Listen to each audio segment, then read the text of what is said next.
अगं ये पूजा, काय हो, काय झालं? पटकन माचीसने तेल दे. दिवाचा दिवा लावतो मी आणि कामावर पण जातो. कामावर फार अर्जंट काम आहे मला आज. दे पटकन. अहो, जरा तर डोकं आहे की नाही तुम्हाला? का ग, काय झालं? तुम्हाला माहित नाही काय? आम्हाला सुतक लागलंय. काय बोलतेस ग पूजा तू? तुला खरं सांगू का, आपली देवावरची भक्ती कशी झाली सांगू तुला मी. काय सांगणार आता तुम्ही? सुतक लागलंय म्हणजे झालं. अगं चल, तुझं मानलो मी, आपल्याला सुतक लागलंय. पण मला एक सांगशील तू? काय सांगू तुम्हाला आता? ग, जेव्हा आपल्याला सुतक लागतंय तेव्हा तू जेवण न करता राहतेस का? मी का उपाशी राहू? बरोबर. तू आंघोळ न करता राहतेस का? मी का न आंघोळ करता राहू? अरे वा, म्हणजे सुतक लागलंय आपल्याला. उपाशी मात्र देवानं राहायचं, आंघोळ न करता देवानं राहायचं आणि अंधारात पण देवानंच राहायचं. वा.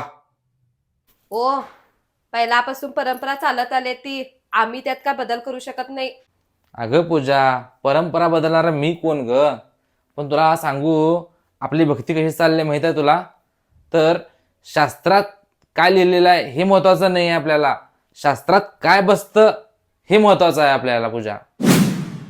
सेजल, काय मार्क हे तुझे? पेपर लिहिलीस का नाही? त्या मार्क आहे तुझे हे सगळं मागटाला हाणून देताला तुझ.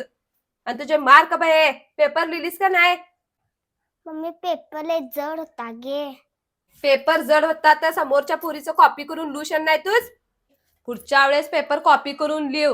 हा, अरे वा पूजा, मगापासून ऐकवलं, लय चांगलं शिकवलीस की पोरगीस. अगं शाळेतले पेपर हे एकसारखे असतात, हे मुलं कॉपी करून लिहू शकतात. पण उद्या जीवनात पोरं मोठी झाली तर प्रत्येकाचा जीवनाचा पेपर हा वेगवेगळा असताय, तिथे काय कॉपी करणार द्या. म्हणून सांगतो, तूच परीक्षेत मार्क कमी पडले तर चालते आमच्या पोरासनं, पण कॉपी करून कधी शिकू नकोस, कळलं काय?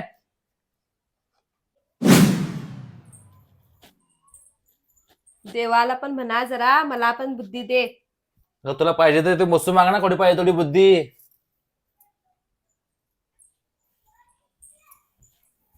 पुढच्या वेळेस पेपर कॉपी करून लिहू. हा, अरे वा पूजा, मगापासून ऐकवलं, लय चांगलं शिकवलीस की पोरगीस.